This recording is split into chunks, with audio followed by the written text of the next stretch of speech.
Every ecosystem has an architect, a force of nature so powerful, so precisely engineered, that without it, entire landscapes collapse. Meet gray.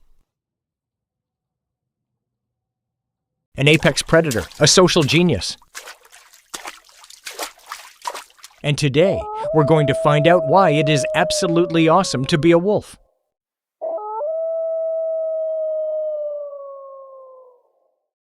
Gray is a gray wolf, Canis lupus, and he is not just any wolf. He is the alpha of his pack, the architect of his ecosystem, the engineer of a world most humans will never see. Right now, in this single moment, he knows things about his world that no human ever could. He runs with his family, 8 strong, across territory the size of a small country. And he has been doing this, his kind has been doing this, for over 1 million years.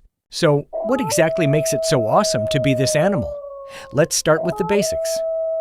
The hardware. That nose. Gray has approximately 300 million olfactory receptors. Humans have 6 million. Gray has 50 times more. He doesn't just smell the world, he reads it. In total darkness, Gray sees. His eyes contain a layer called the tapetum lucidum, a biological mirror that amplifies available light. He can detect movement at distances exceeding 3 kilometers. That elk on the horizon? Gray spotted it before you even saw the horizon. 300 million receptors. That is not just better than human. That is a completely different sensory universe. And when the sun goes down, Gray doesn't stop.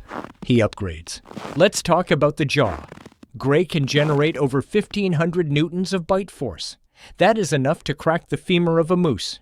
He weighs between 40 and 80 kilograms. His chest is deep. His lungs are enormous. Every system in his body is built for one thing: sustained performance. He can clear gaps of up to 5 meters in a single leap.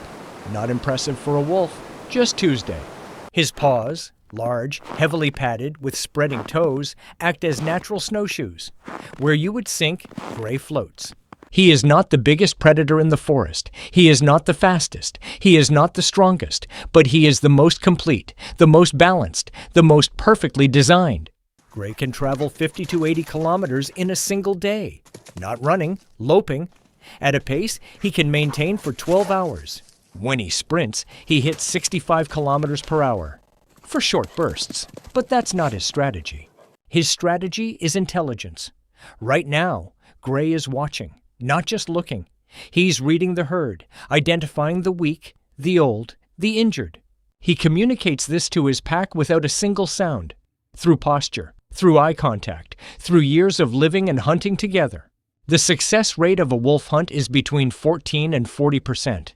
That sounds low, until you consider what they're hunting, and that they do it every single day.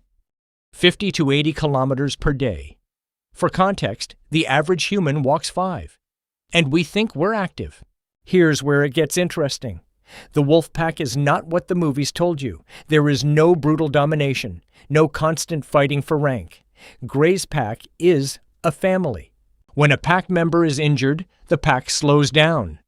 When one is distressed, others comfort them, physically, with contact, with presence.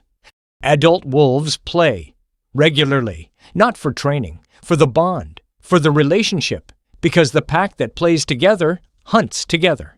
Gray leads not through fear, but through trust, through consistently making good decisions, through being the calm center when everything else is chaos.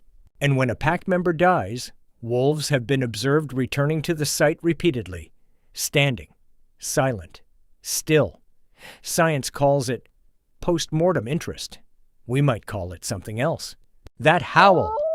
Gray's howl can travel 16 kilometers in open terrain. It contains information, location, identity, emotional state, pack size, encoded in frequency, duration, and modulation. No two wolves howl the same. Gray's pack know his voice the way you know your closest friends. Every flick of an ear, every angle of a tail, every shift of weight, it all means something.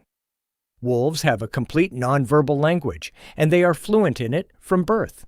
Humans are still working on basic nonverbal communication. Gray figured it out 1 million years ago.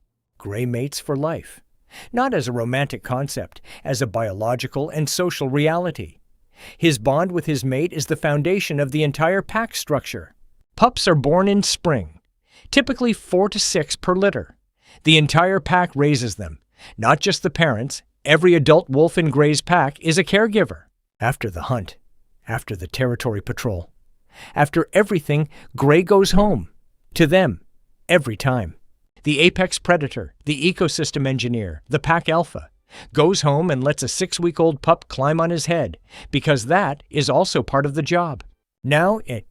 Here is the part that will genuinely change how you see this animal. Gray is not just living in his ecosystem, he is creating it. When wolves were reintroduced to Yellowstone in 1995, they didn't just change the behavior of elk.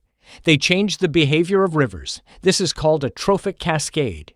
With wolves present, elk avoid valley floors and riverbanks. Vegetation grows back, rivers stabilize, new species arrive, the entire ecosystem transforms. Gray is not hunting an animal. Gray is managing a landscape. Every hunt, every chase, every howl in the night is ecosystem engineering. Remove the wolf, and within years, the rivers change course. The forests shrink. The biodiversity collapses. One animal, holding it all together. For tens of thousands of years, humans have known this. In Norse mythology, Odin's wolves Geri and Freki represented the untamable wild. In the Norse world, the wolf was not a monster, it was a god's companion. Rome, the most powerful empire the ancient world produced, traced its founding to a she-wolf. Romulus and Remus, nursed by a wolf, built a civilization. Across dozens of indigenous cultures of North America. The wolf represents loyalty, intelligence, and the sacred bond between family members. Brother wolf, not enemy, brother. Every culture that lived close to wild nature recognized what science is only now confirming. This animal is extraordinary. He was always extraordinary. He's already everything the legend said he was. Look at those eyes, 1 million years of evolution. Right there. Gray doesn't need our admiration. He doesn't need our protection of his legend. He just needs what he has always needed: space, and the chance to do what he does. Shape the world. If you want to see what it's like to be the animal that got it right, subscribe, because we're just getting started.